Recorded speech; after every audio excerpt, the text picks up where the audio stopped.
As if Donald Trump's racist tirade on stage at the National Association of Black Journalists wasn't disqualifying enough unto itself and enough of a blinking red light to exactly the kind of voters who Trump had been hoping to appeal to, here's another unintended consequence of his actions. It turns out that, according to Act Blue, contributions through the Democratic platform flew past $25 million on the day of the NABJ conference alone. To put that into perspective, aside from the 3 days immediately following Kamala's entrance into the race, that amount is the biggest single-day haul since October of 2020. In other words, Donald Trump went to the Q&A, decided that racism would be the campaign strategy while on stage with black journalists, and managed to spur Kamala Harris to one of the biggest fundraising days of the entire cycle. Bravo, Donald. Bravo. In fact, even those on the right have begun acknowledging what an ass-backwards strategy this is. Tommy Lahren tweeted, "I hate to be the bearer of bad news, but making Kamala a martyr for her race and gender is going to really backfire on the Trump campaign. It's such an unforced error. The strategy is only going to allow Kamala to escape her radical record and radical policies. I really don't understand why the GOP seems to enjoy pissing winnable elections down our legs." Ben Shapiro tweeted a meme of a car veering onto an off-ramp from staying on course and saying, quote, "attacking Kamala's record, lies, and radicalism," to instead, "is she really black?" One of the writers at the conservative National Review, which is certainly no leftist outlet, tweeted, "The Republican nominee is too dumb, too old, too racially obsessed, too erratic and idiosyncratic in what interests and stirs him. The polls just evened up, and he's on pace to fumble away a presidential race against a Veep who ran a disastrous migration policy, who's flip-flopping on every issue, who's got to defend the highest inflation in 40 years and chaos overseas, and Trump thinks his best move before an African-American audience is to doubt whether she's really black." Whew. And here's Bill O'Reilly. Donald Trump blew it, and the happiest person in the country tonight is Kamala Harris.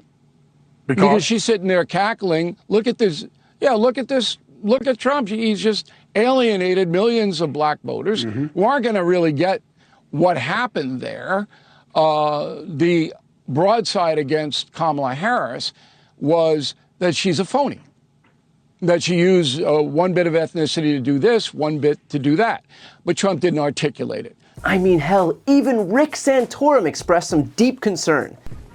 Trump has a bevy of riches to go after Kamala Harris. The question is he disciplined enough to stick to those topics and do it? Now, if you look at what happened today in Chicago, he wasn't. He got, and I understand they were punching at him and they were baiting him, but that's what every reporter's going to do to Donald Trump to get him off his message. The most important thing is for him to stay on message in front of folks who are not rally goers, but people who are listening to interviews who may not know the Kamala Harris story, and they didn't get that story from Donald Trump today. Rick Santorum's Senate career ended because he was too much of a raging homophobe. So for that guy to start sounding the alarm about message discipline as it relates to Trump should probably put things into perspective here. The point is that what Trump is doing is absolutely absurd. He's not only getting pushback from the usual MAGA acolytes in his own party, and not only facilitating tens of millions of dollars in donations, not to his campaign, but to Kamala's campaign, but he's actually giving Democrats the perfect opening to push back against him.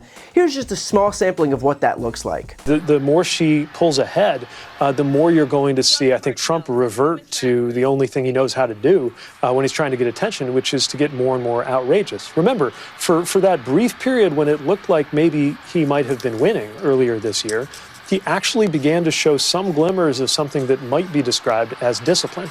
That collapsed the moment that Kamala Harris became the presumptive nominee, and now we're seeing that. We're seeing it when he has an even mildly skeptical or challenging interview, which, as we can tell from today's event, he was not able to handle without just being even more insulting and strange than usual. Well, I think those are the comments of a desperate, scared old man who is, over the last week especially, has been having his butt kicked and by an experienced prosecutor.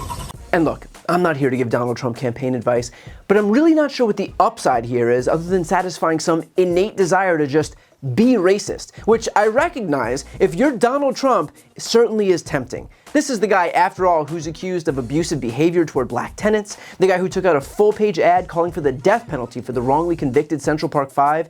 Here's what Donald Trump's own nephew said he did. There's a chapter that you write about called the race card. What's that about? I was about 10 years old, and I was at my grandparents' house, like I was a lot. And Donald, I could hear him screaming. And I went down to the driveway of my grandparents' house, and there was his white Eldorado convertible with 2 slashes, still remember it. And he had electrical tape, because the roof was black. And he used the N-word twice, just saying who he thought probably had done this. You were 10 years old when these comments were allegedly uttered. Right. You sure you remember him that way? Oh, absolutely. He says he doesn't use the word. Okay, he did twice that day. It's almost like this has nothing to do with strategy and everything to do with a panicked, desperate man recognizing that he's losing and allowing his true self to shine through. Donald Trump is fundamentally, at his core, a bigot, and that's being put on full display. Of course, the added benefit, likely as far as Trump is concerned, is that he gets to claw back some attention from Kamala Harris. Because if there's one thing that we know about Trump, is that he is physically incapable of not being the center of attention for the entire world.